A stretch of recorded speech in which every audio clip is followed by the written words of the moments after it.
E aí pessoal, tudo bom? Galera entrando. Eu acho que hoje, né, vai ser o dia aí mais aguardado aí, né? Fazer uma live aí com o ex-senador Eduardo Suplicy. Eu acho que todos nós estamos bem ansiosos para isso, né? Estão me ouvindo bem? O áudio está tranquilo? Quem puder aí dar uma resposta aí sobre se o áudio está bom, se o áudio está tranquilo.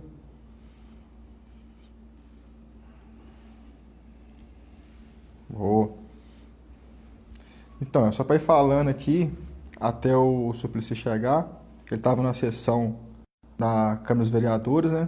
Hoje o Suplicy é vereador pelo município de São Paulo. E, poxa, assim, todo mundo conhece o Suplicy, né? Não tem nem como a gente ficar falando aqui do ex-senador Eduardo Suplicy. Aqui ele já solicitou.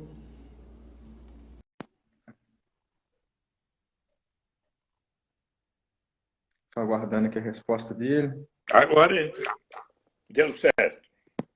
Certo. Muito boa tarde, André Esquisato. Tudo bom, Eduardo Suplicy? Eu nem sei como que eu vou lhe chamar, né? Eu chamo de... De Eduardo Suplicy, está certo. É, eu queria dizer que, assim, eu não tenho palavras para agradecer e para narrar esse momento. Eu sei que pessoas como você é de uma simplicidade tão grande que não consegue ter dimensão da importância que é, não só para mim, mas para todos os meus companheiros de partido e para todo mundo da cidade, Ubá, conversar com você, Suplicy. É assim, mais uma vez você demonstra a sua grandeza e a sua humildade. Realmente, assim, eu queria agradecer demais poder estar tendo essa conversa com você aqui. Muito obrigado, André Esquisato. Para mim é um prazer, inclusive para ter a oportunidade de conhecer um pouco mais da cidade de Ubá. Bom, você, então, é formado na Universidade Federal de Juiz de Fora em Direito e é advogado e atualmente o presidente do PT municipal de Ubá e também é candidato a prefeito de Ubá. Assim, a gente tem a presidenta, né, que é a Juliana, e o meu nome está assim cotado como um dos pré-candidatos aqui da a prefeitura de Ubá, pelo PT. Então, ainda haverá uma escolha do candidato a prefeito, é isso? A gente ainda vai fazer os trâmites do estatuto, mas por enquanto está só o meu nome mesmo. Meu nome, assim, vai ser, tá um, digamos que eu sou o único nome dentro do partido como pré-candidato a prefeito por enquanto. Mas como ainda não foi Sim. feito o encontro municipal, né, não foi ainda confirmado, mas a probabilidade é que seja, com certeza seja eu. Muito bem. E Ubá tem hoje 115 mil habitantes. Isso. Ubá hoje é 115 mil habitantes, é uma cidade que ela é reconhecida pelo setor industrial, principalmente do produção de móveis, né? É tipo Imóveis, né? polo moveleiro de Minas. Até recentemente houve uma lei que reconheceu Ubá como polo moveleiro de Minas. E da Zona da Mata aqui, é uma das principais cidades. De Belo Horizonte, quantos quilômetros está Ubá? A quase 300 quilômetros. Ubá fica entre Belo Horizonte e Rio de Janeiro. É também muito próximo ao Rio de Janeiro. Certo. É com uma distância, digamos assim. E, e presentemente, em virtude da pandemia do coronavírus, as fábricas de imóveis, em que medida estão com atividades suspensas ou funcionando parceladamente? A gente sabe que o BA aderiu ao programa Minas Consciente, né, do governo Zema, e quase todas as atividades foram permitidas, Então, as indústrias de móveis estão funcionando e, na verdade, bem antes, né, da adesão ao programa Consciente, as indústrias de móveis já estavam trabalhando. O que eu, como advogado do Sindicato dos Moveleiros, a gente vê com um pouco de preocupação até, né? A gente tenta ficar um pouco mais atento para ver se as medidas de segurança estão sendo devidamente cumpridas. Certo. Nós já estamos falando ao vivo, Já, já estamos em diálogo para o povo de Dubai e do Brasil e da Terra, é isso? exatamente. Já está. Estamos ouvindo. Que bom. E, então, estou à sua disposição. Eu queria E, iniciar, se você me permite, Suplicy, com algo assim que chamou muita atenção e que, na verdade, não deveria chamar tanta atenção assim. É, você fez um Twitter para o prefeito de São Paulo, Bruno Covas, desejando melhoras para ele. sim, E, atualmente, nessa situação, nessa conjuntura política que a gente está vivendo, acabou que isso chamou atenção, porque você, sendo do PT, desejando melhoras para um político do PSDB, o que é extremamente normal. Mas a gente sabe que em 2018 para cá, as questões políticas eram um pouco acirradas. Então, assim, como que você lidar com isso e como que você vê ter chamado a atenção? Porque deveria ser algo normal, né? Você tem uma disputa em campos ideológicos, mas ninguém aqui quer desejar o mal para o outro, né? E eu digo que falta empatia hoje nas pessoas. Então, assim, como que você vê isso ter repercutido e, ao mesmo tempo, a política hoje feita principalmente com base nos discursos de ódio? bem, eu avalio que nós podemos ter divergências, às vezes muito fortes, com respeito à atividade política, daquilo que propomos para a cidade, para o Estado, o país, mas o respeito a todas as pessoas é fundamental. E então a minha relação com o prefeito Bruno Covas é sempre de respeito, de diálogo, e muitas vezes na Câmara Municipal eu procuro exercer bem a atividade de fiscalizador dos atos do Executivo, sempre atento a quaisquer desrespeito que aconteça para com os direitos humanos, por exemplo, da população mais carente, da população em situação de rua. Os ambulantes, por exemplo, são temas que eu estou sempre muito atento e chamando a atenção também na questão educacional. Nós ainda na Comissão de Direitos Humanos fizemos uma audiência pública ontem. Eu sou presidente da Comissão de Direitos Humanos para ouvirmos as mais diversas entidades de professores, servidores da área de educação que disseram, colocaram como importante é que possa haver, de fato, a merenda escolar distribuída a todas as crianças. Então, se agora existe o cartão alimentação, que precisa garantir de ser distribuído a todas as crianças que não estão indo à escola e, por isso, podem adquirir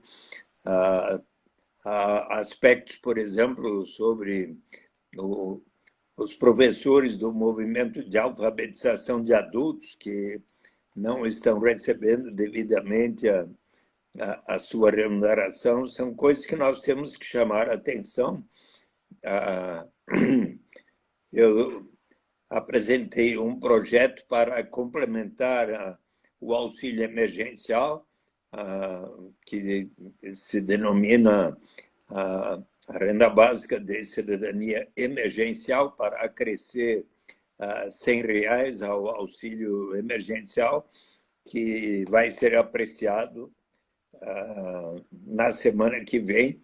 Então, é sempre... Mas então,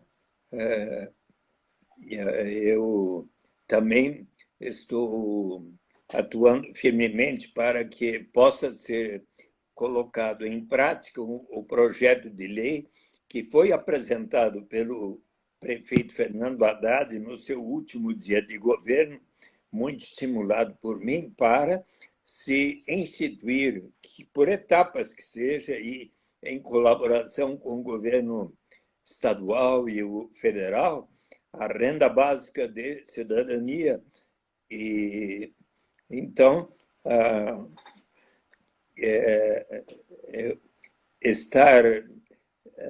eu estou sempre dialogando, por exemplo, outro exemplo, já desde o governo. Vou contar uma pequena história. Acho que vocês conhecem em São Paulo o Parque Ibirapuera, que foi inaugurado por Jânio Quadros em 1954. E ali no ano 2000, eu, que sempre gostei de fazer exercício, caminhar no parque e tal, aí, certo dia, a presidente da Associação dos Vendedores Ambulantes do Parque me falou: puxa vida, nós estamos aqui com uma ordem, era janeiro de 2000, estamos com uma ordem de ter que sair do parque até outubro. Se quiser, vamos ser empregados das 5 empresas que vão vencer uma licitação para formar 5 quiosques cada. Se quiser, podemos ser empregados dessas empresas, mas como é que vai ser? Muitos aqui estão desde o começo do parque, já são mais idosos, outros têm deficiências. Aí eu falei: que tal vocês organizarem uma cooperativa? E aí eu era senador, fui até o pátio do colégio, estava havendo uma missa de aniversário da cidade, eu falei com o prefeito Celso Pitta e com o secretário do Verde e Meio Ambiente, que era o Ricardo Otaque, e expliquei que seria interessante proporcionar a validade dos vendedores ambulantes se organizarem em cooperativas. E eles fizeram uma cooperativa exemplar de 115 pessoas. E quando chegou a eleição de João Dória, me ligou de novo a presidente, agora já da cooperativa de vendedores do Parque Ibirapuera, e disse: olha, o prefeito está dizendo que vai fazer concessões no parque, vai privatizar, o que é que vai acontecer conosco? Daí eu fui até o prefeito João Dória e continuei a fazer isso com o prefeito Bruno Covas, e disse a eles, mostrei o livro da história da cooperativa que a jornalista Mônica Dallari tinha feito, muito bem feito, com o prefácio do professor Paul Singer em minha apresentação, sobre a história tão importante daquela experiência de economia solidária que possibilitou a todos os vendedores de água de coco, de outros produtos que vendem lá no parque, todas as suas crianças e adolescentes indo à escola, fizeram um acordo com a empresa que fornece os bens que produzem, que inclusive financiou 120 carrinhos para venderem os produtos no parque, assim. E quando eu mostrei a história, João Dória, que eu também era de oposição, né, ele um dia me chamou, fomos domingo no parque e conversamos com as cooperadas, tinha 2 presidentes de cooperativas, e ele, então, acabou, após o diálogo, falar: olha, eu garanto a vocês que as cooperativas vão continuar a funcionar e vão ter o apoio da prefeitura. Estou falando isso porque são, assim como um vereador da oposição, muitas vezes eu faço proposições que são de bom senso e o prefeito colhe. Então, se muitas vezes eu atuo firmemente para apontar quaisquer desvios de procedimentos, e chamo a atenção, por exemplo, agora eu estou preocupado porque há um projeto de lei que cria o Parque do Bexiga para que o Teatro Oficina, inclusive, tenha todas as condições de se desenvolver e não ser cercado lá por um projeto que vai prejudicar muito o desenvolvimento do Teatro Oficina. E esse projeto foi aprovado na Câmara, mas foi vetado pelo presidente da Câmara em momento em que o prefeito estava se recuperando no hospital. E sobre isso, eu então agora vou organizar uma audiência pública convidando artistas, atores, o diretor José Celso Martinez Correia para um grande debate em favor da possibilidade do Teatro Oficina continuar da melhor maneira possível e se desenvolver. É um patrimônio da vida cultural brasileira. E então é um outro exemplo de... Mas eu, portanto, quando o prefeito, além de ter constatado câncer que ele está se tratando, mas ainda ficou dado como positivo o Covid-19 nele, eu mandei uma mensagem: olha, eu espero que você... Estou rezando para que a sua saúde seja logo restabelecida, e ele me agradeceu, muito obrigado. Então, mas isso não impede que eu continue a tratá-lo com todo o rigor, né? Se você for prefeito, é bom desenvolver uma ação de prefeito e de diálogo com os vereadores, tanto da sua base de apoio quanto dos vereadores de oposição. E, olha, na minha vida parlamentar, como deputado estadual, deputado federal, vereador, presidente da Câmara, 24 anos como senador, eu sempre procurei dizer: olha, a minha expectativa, e aqui falo para você agora, a minha expectativa é que o chefe do Poder Executivo esteja sempre dizendo a nós, vereadores: procurem sempre agir de acordo com o que vocês consideram ser do interesse público, do interesse da população, e nunca por causa de qualquer favor, nem de designação de pessoas que você tenha apontado, nem de liberação de emendas que você tenha apresentado. Votem sempre de acordo com o que vocês considerem ser do interesse público, né? Porque nós temos observado que, depois de ter tanto criticado procedimentos de presidentes anteriores, o presidente atual está numa tal forma de ficar distribuindo favores e cargos para o tal Centrão agora, e o que ele criticava parece que está esquecido, né? Esqueceu. E também naquilo que você há pouco observou, que nós temos, infelizmente, visto nas autoridades do governo federal e do próprio presidente, muitas vezes a incitação ao ódio, conforme você registrou. E, entretanto, a,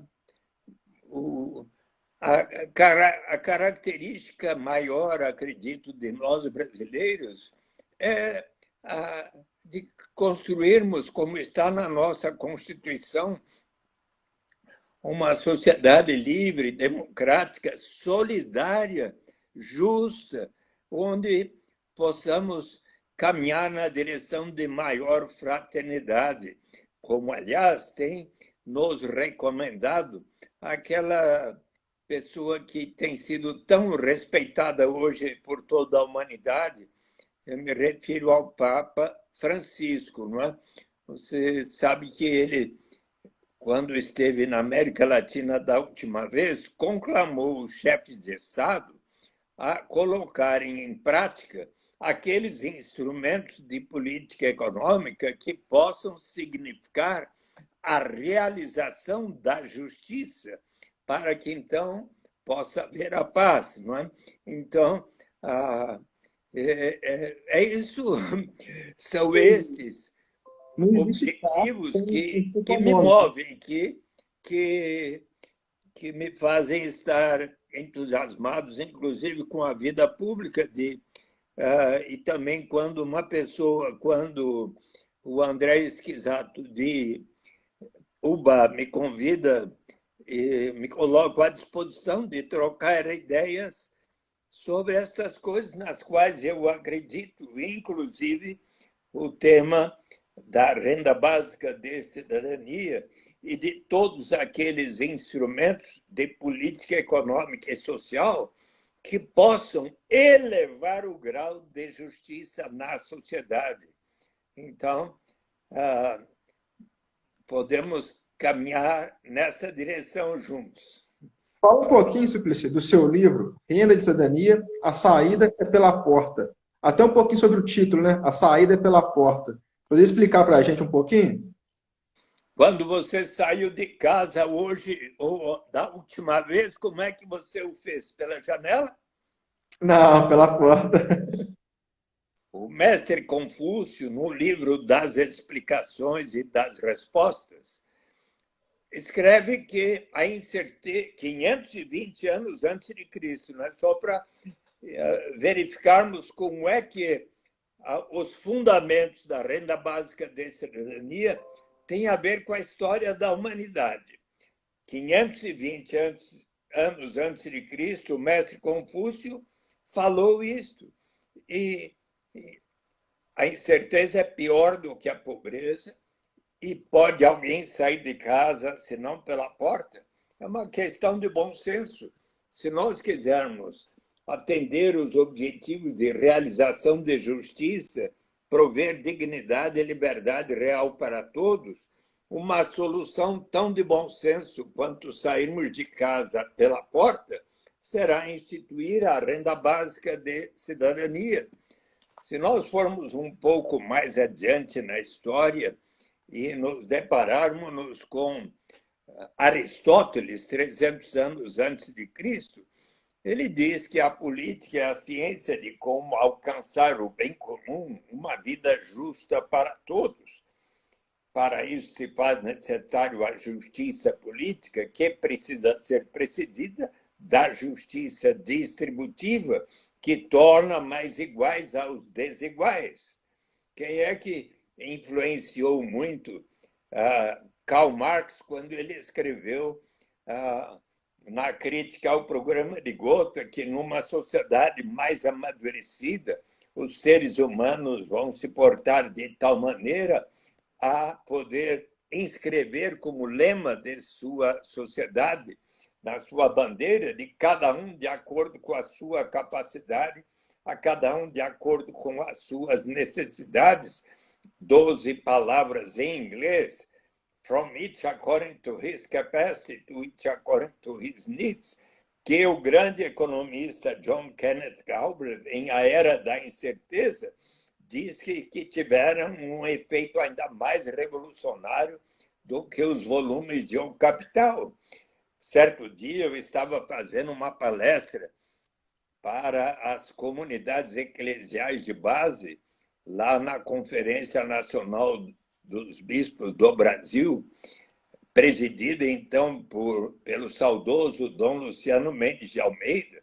E como eu citei dezenas de pensadores, filósofos, como eu estou aqui fazendo a favor da renda básica, e citei Karl Marx, o Dom Luciano Mendes de Almeida me disse: Eduardo, você não precisa citar o Karl Marx para defender a sua proposta, porque ela é muito melhor defendida por São Paulo na segunda epístola aos Coríntios. E daí eu fui ver essa epístola, achei tão bonita, e eu sempre cito Karl Marx e São Paulo, mas também podemos ir ao Antigo Testamento, na Bíblia Sagrada. Qual é a palavra mais citada? 513 vezes me ensinou o rabino Henry Sobel. No Antigo Testamento é tzedakah, que em hebraico significa justiça social, justiça na sociedade, o grande anseio do povo judeu, como também o é do povo palestino. Então, no livro do Êxodo, de Deuteronômio, dos Provérbios e tantos outros, sempre está a palavra tzedakah. Não é à toa que o MST, tantas vezes, começa os seus seminários pela leitura do livro do Êxodo, para lembrar da luta pela terra prometida, pela reforma agrária, por justiça na sociedade. Se nós formos ver o Novo Testamento, nos Atos dos Apóstolos, está que eles venderam os seus bens, passaram a viver em comunidade e, de tal maneira, a prover a cada um de acordo com as suas necessidades. Se nós formos ver as parábolas de Jesus, como as do Senhor da Vinha, ele diz que o Senhor da Vinha contratou inúmeros trabalhadores ao longo da jornada, na primeira, na segunda, até a última hora do dia. Com cada um, combinou o que ambos consideravam justo. Ao final do dia, começou o pagamento pelo último que ali havia chegado, e ao pagar ao primeiro, este lhe perguntou: mas como assim? O senhor está me pagando o mesmo que ao último que aqui chegou, e eu trabalhei mais do que ele?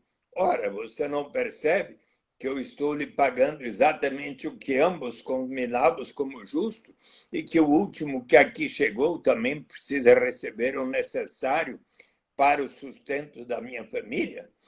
E você sabe como é que é a segunda epístola de São Paulo aos Coríntios, que o Dom Luciano muito recomendou? Ele diz que todos nós deveremos sempre seguir o exemplo de Jesus, que, em sendo tão poderoso, resolveu se solidarizar e viver dentre os mais pobres, de tal maneira que, conforme está escrito, para que haja justiça, para que haja igualdade, toda aquela pessoa que teve uma safra abundante não tenha de mais, toda aquela pessoa que teve uma safra pequena não tenha de menos. Se nós formos olhar o que pensam os seguidores de Maomé, do islamismo, dos 4 califas que escreveram o livro dos hadis, Omar, o segundo deles, ele diz que toda aquela pessoa que detém um grande patrimônio deve separar uma parcela deste patrimônio para os que pouco ou nada têm. E se nós formos ver o que pensa o budismo, Dalai Lama, numa ética para o novo milênio, ele diz que, se for para aceitar o consumo tão suntuoso dos mais ricos, nós precisamos assegurar antes a sobrevivência de toda a humanidade, não é? Então, podemos seguir um pouco mais adiante na história.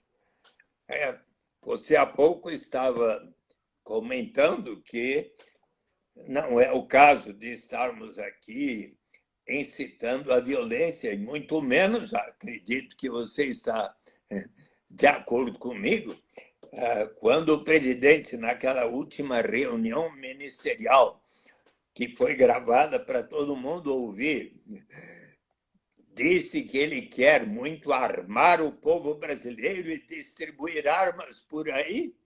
O que você achou disso, André? Eu acho uma aberração, como todo esse governo vem fazendo, né? É um governo que se elegeu, como eu disse no início da nossa conversa, se elegeu numa política de ódio e tenta se manter nessa política de ódio.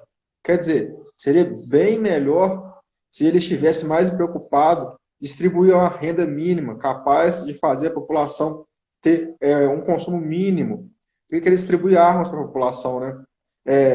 Seria bem melhor se estivesse distribuindo direitos sociais para a população, porque aí sim a gente conseguiria chegar numa paz, né? Não existe paz sem uma justiça que distribua direitos sociais. Então, quer dizer, eu achei, assim como várias outras passagens daquela reunião, algo inimaginável de ouvir de um presidente da República. É realmente assim. Ainda mais essa reunião ministerial, ela já foi feita é, em meio à pandemia. E sobre a pandemia, nada foi dito, a não ser o Exatamente. outro ministro que queria passar a boiada para aproveitar a pandemia, né? 2 horas de conversa e nada falaram sobre o problema mais importante que está preocupando os brasileiros, não é? E Exatamente. você me permite trazer um amigo aqui que seria ótimo levá-lo para a reunião ministerial para conversar com o presidente? Vou trazer aqui, tá? Tá. 2 segundos.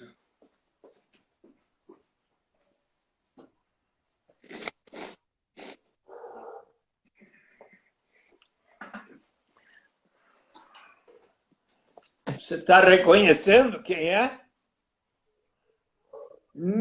Não. É um amigo nosso de ideias, propósitos, fundamentos. Ele viveu no início do século XVI, lá na Inglaterra, e estudou para ser um padre, um sacerdote. Mas antes de, assim, se tornar padre, e depois de ter estudado filosofia, teologia e tal, eis que o rei Henrique VIII, ao tempo em que a Inglaterra era tão poderosa, dominava a Índia, dominava o que são hoje os Estados Unidos da América e outros lugares, eis que ele convidou este senhor aqui para trabalhar na corte, onde ele se tornou um homem muito influente. Ele foi designado embaixador em Flandres, na Bélgica. Ele foi eleito e se tornou presidente da Câmara dos Comuns. Certo dia, o rei Henrique VIII disse para ele, se tornaram amigos, mas escreva para mim uma justificativa para eu me casar outra vez, porque minha mulher não me dá herdeiros. Não vou fazer isso, não é o que eu penso. E, por causa disso, se você for à Inglaterra, em Londres, visitar o parlamento, veja lá logo à esquerda um espaço enorme, como se fosse uma catedral, sem bancos, e no meio está um círculo que diz: aqui foi julgado e condenado Thomas More, e daí decapitado, por causa daquela recusa. Sabe que Thomas More, em 1931, foi canonizado santo pela Igreja Católica, e no ano 2000, o Papa João Paulo II o proclamou o grande patrono dos políticos e dos governantes por sua alta estatura moral e ética. Quando ele estava na Bélgica, ele começou a escrever o livro Utopia, tão gostoso de ler, eu recomendo a todos. No livro primeiro de Utopia, há um diálogo do cardeal Morton com diversos personagens, e eles debatem que a pena de morte ali, introduzida na Inglaterra no início do século XVI, não havia colaborado, como tenho a certeza, eu e você, nós temos certeza de que não é a distribuição de armas que vai diminuir a criminalidade violenta. E os assaltos, os roubos, os assassinatos.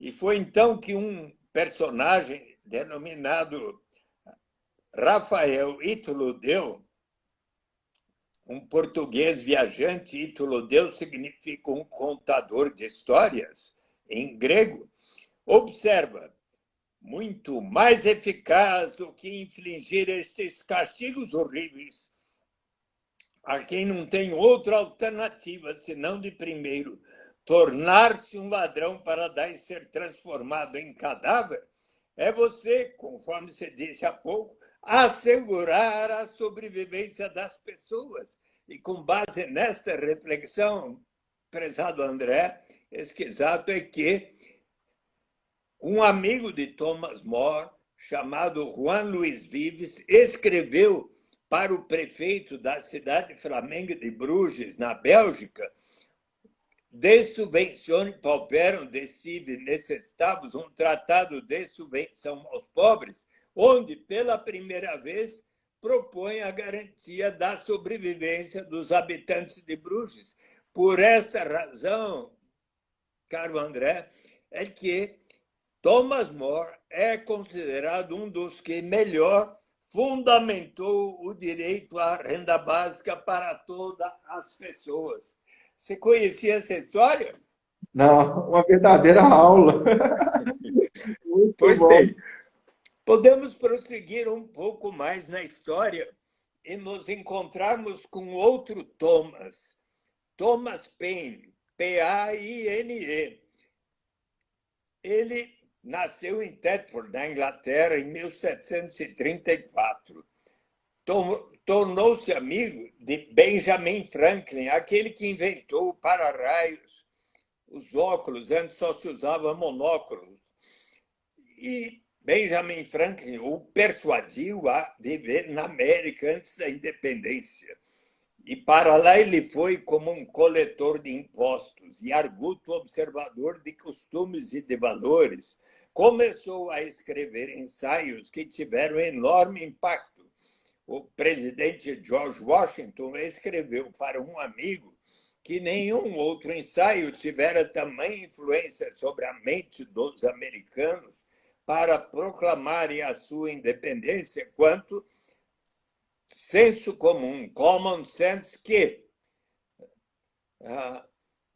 publicada em janeiro de 1776 e distribuído em larga tiragem, 150 mil exemplares, formidável para a época, pelas ruas da Filadélfia e pelas 13 colônias americanas, eis que, 6 meses depois, em 4 de julho de 1776, os americanos proclamaram a sua independência.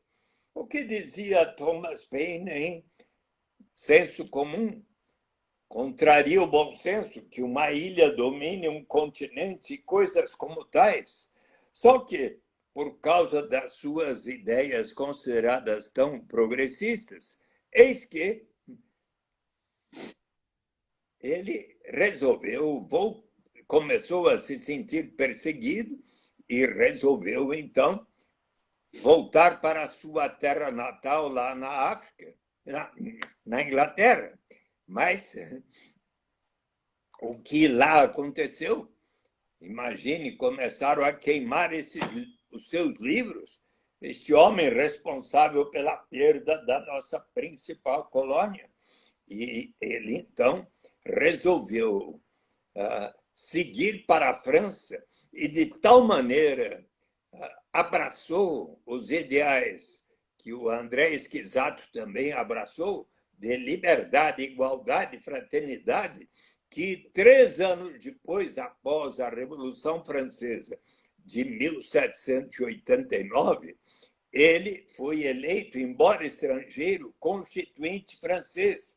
E, nesta qualidade, em 1795, ele escreveu um ensaio de 20 páginas, denominado Justiça Agrária, que está presente aqui em português em 20 páginas no meu livro, Renda de Cidadania, Saída pela Porta, onde ele diz que a pobreza é algo que tem a ver com a civilização e a instituição da propriedade privada, porque lá na América, onde ele tinha estado antes da independência, não enxergara tamanha destituição e pobreza como nas vilas e cidades europeias. Então, por que razão? Porque lá a propriedade era comum dentre os índios. Mas ele considerava de bom senso que uma pessoa que cultive a terra, realize benfeitorias na terra, como acontece muito em Ubá, estas pessoas deveriam ter o direito, sim, de poder ter um rendimento sobre o seu trabalho na sua propriedade. Mas era o seu plano que toda pessoa que assim o fizesse destinasse uma parcela desse seu rendimento para um fundo que a todos pertenceria. E deste fundo, uma vez acumulado, se pagaria a cada pessoa residente naquele país, e ele ressalta, este é um plano para todos os países, se pagaria a cada pessoa tanto um capital básico quanto uma renda básica como um direito inalienável de todos participarem da riqueza comum da nação como um direito à cidadania. A ninguém deve ser negado.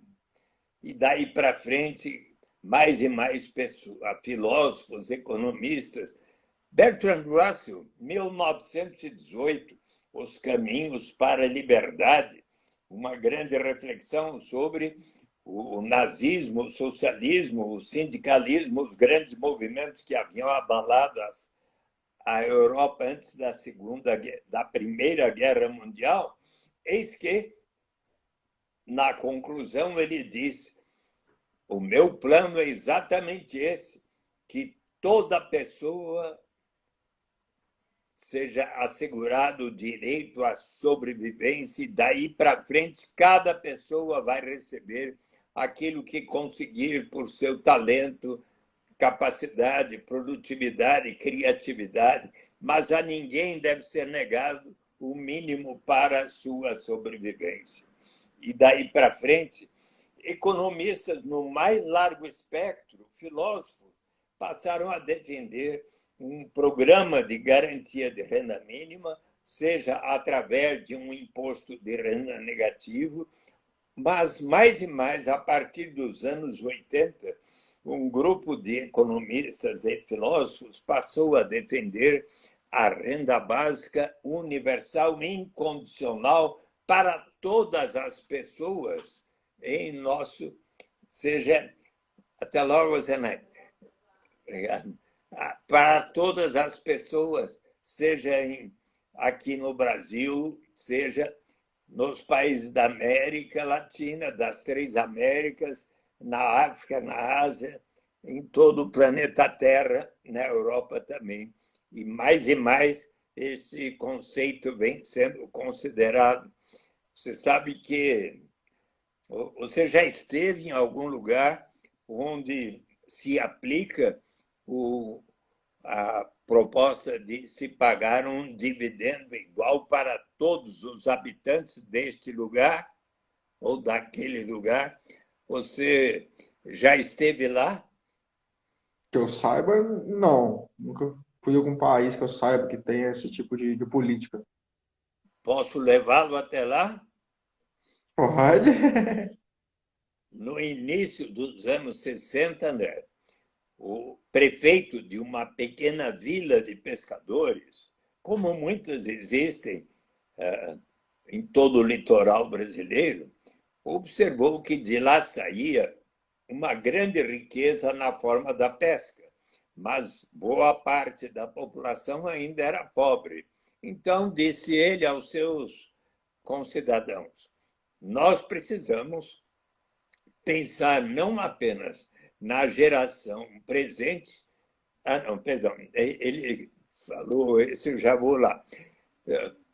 Vamos criar um imposto de 3% sobre o valor da pesca para instituir um fundo que a todos pertencerá. Mas o imposto sou contra, enorme resistência.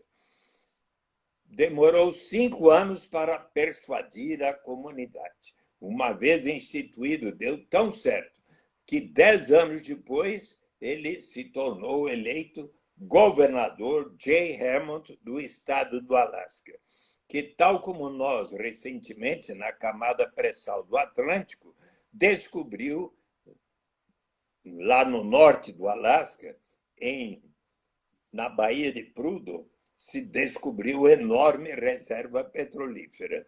E então, disse o governador Jay Hammond aos seus 300 mil habitantes na época, hoje lá vivem 750 mil pessoas. Nós precisamos pensar não apenas na geração presente, mas na vindoura. Por quê? O petróleo, como outros recursos naturais, não é renovável. Vamos separar, pelo menos, 25% dos royalties decorrentes da exploração dos recursos naturais para instituir um fundo que a todos pertencerá. E ele quis que todos debatessem e votassem. 76 mil disseram sim, 38 mil não, 2-1 venceu. E então aqueles recursos passaram a ser investidos no Fundo Permanente do Alasca em títulos de renda fixa, ações de empresas do Alasca, contribuindo para diversificar a sua economia dos Estados Unidos. Internacionais podem ver no site do Alaska Permanent Fund, a página lá eletrônica deles, as ações da Petrobras, Bradesco, Itaú, Vale do Rio Doce, Banco do Brasil, de 200 empresas brasileiras, o que significa que nós colaboramos para que isso aconteça lá, e ainda empreendimentos imobiliários. E então o fundo passou de $1 bilhão no início dos anos 80 para hoje mais de 66 bilhões de dólares hoje. Vamos supor, André, que você estivesse residindo no Alasca, única exigência há 1 ano ou mais. Então, entre 1º de janeiro e 31 de março, você teria preenchido um formulário, um application form. Eu sou André Esquisato, resido neste endereço. Se eu viajei no ano passado por tal qual motivo, estou aqui de volta.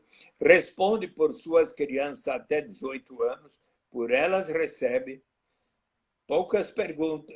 Trabalho em tal entidade ou instituição, não precisa dizer qual a sua remuneração, nem o seu patrimônio acumulado, poucas perguntas adicionais, 2 pessoas que lhe conhecem testemunham essa declaração é verdadeira.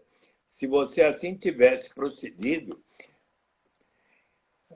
entre 1º de janeiro e 31 de março, ao final de setembro ou começo de outubro, por transferência eletrônica na sua conta bancária, ou se preferiu por cheque enviado à sua residência, bem mais fácil do que aquelas filas enormes que nós vimos aí em frente às caixas econômicas federais, e muita gente ainda não conseguiu a sua inscrição, não é?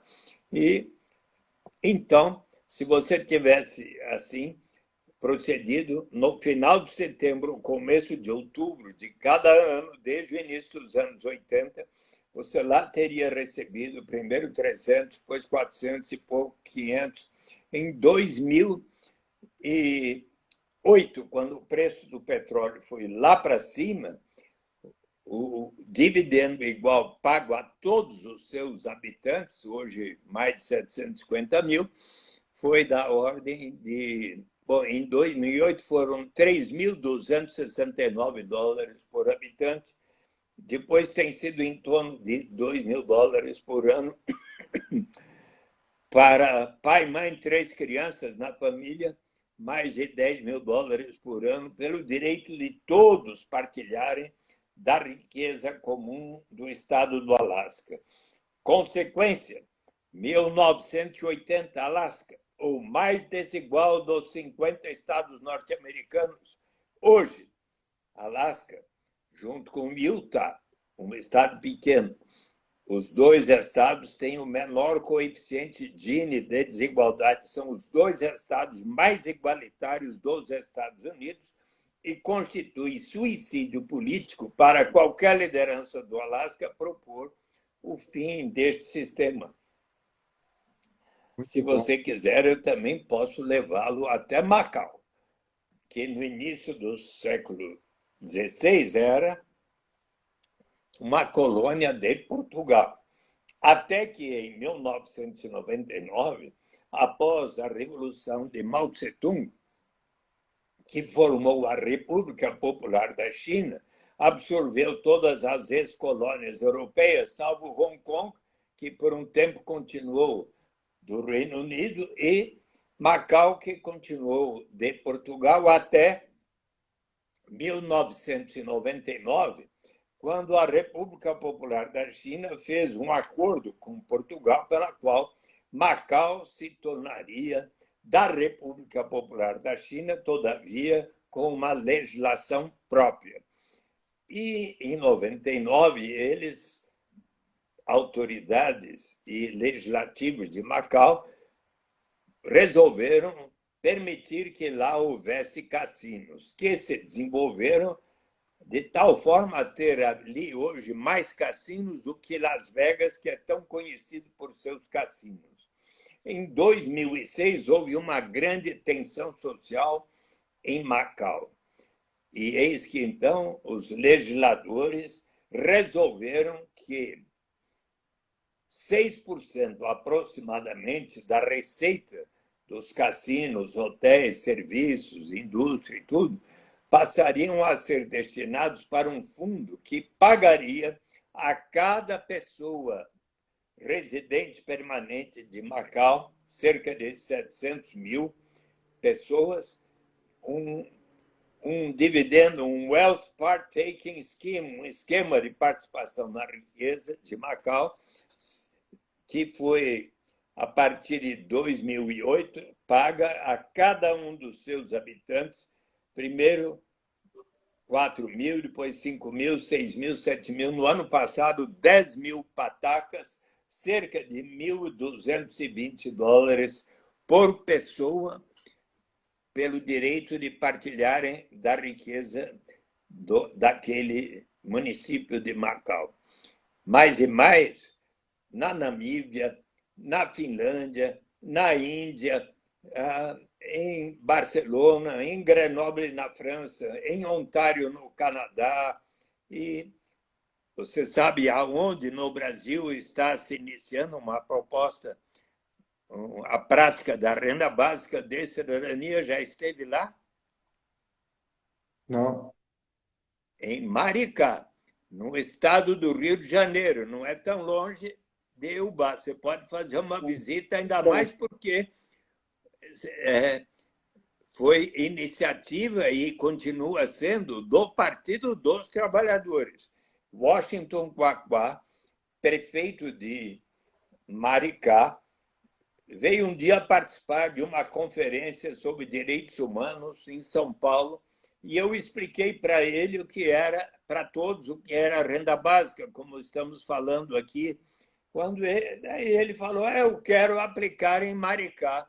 Apresentou um projeto de lei, a Câmara aprovou, começou modestamente 10 mumbucas, que é a moeda social ali existente, junto com o Banco Comunitário Mumbuca, que é o nome do rio que atravessa a cidade.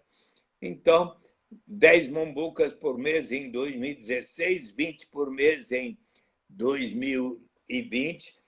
No ano passado, em dezembro de 2019, 130 mumbucas, que agora, durante a pandemia, está sendo paga 300 mumbucas, primeiramente, para todas aquelas pessoas que estão em famílias que ganham até 3 salários mínimos mensais, portanto, que estão no cadastro único e até o final do ano será paga para metade da população, que são 162 mil habitantes em Maricá, e até 2024 a previsão é de se tornar em Maricá universal e incondicional para todos os seus habitantes, hoje 162 mil.